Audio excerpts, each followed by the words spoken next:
I had been saving for maybe 5, 6 years a piggy bank, money in a piggy bank. Nickels, pennies, dimes the most. It turns out that I was the only one in the family that had any money. Because one day I came home and I grabbed hold of my piggy bank just to give it a shake, and there was nothing in it. My mother was looking at me and she said, "Your father borrowed the money. He has to go out to look for work and he needed money to go downtown." And he came home and I didn't say anything, but my face was swollen with tears. My eyes were blinking with tears. And my father took me in his arms and he said, "I'm sorry. I had to have money. But it's a loan. I'll pay it back to you." He never did. He never did.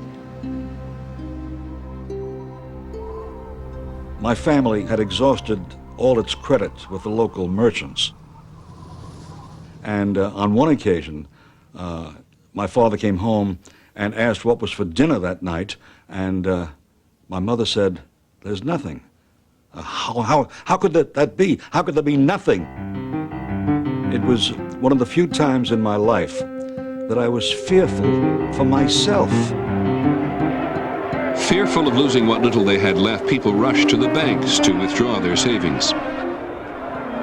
But the banks too were short of cash. 1 year after the crash, 800 of them had failed.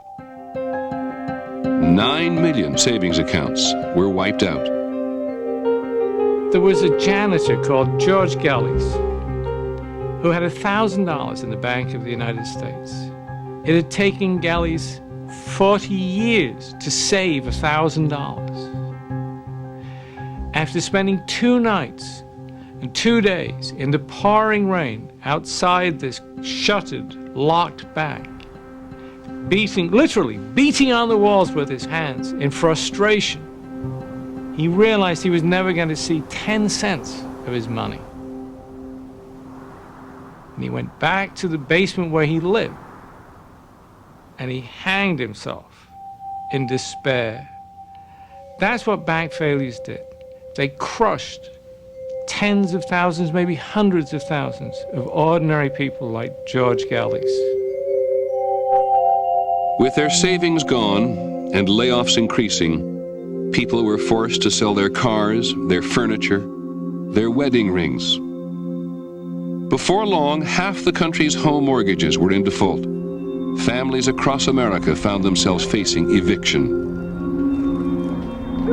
You know what hurt me most about it was the look of pain on my mother's and father's faces. I couldn't bear to look at them, to look at their misery, to look at their disgrace.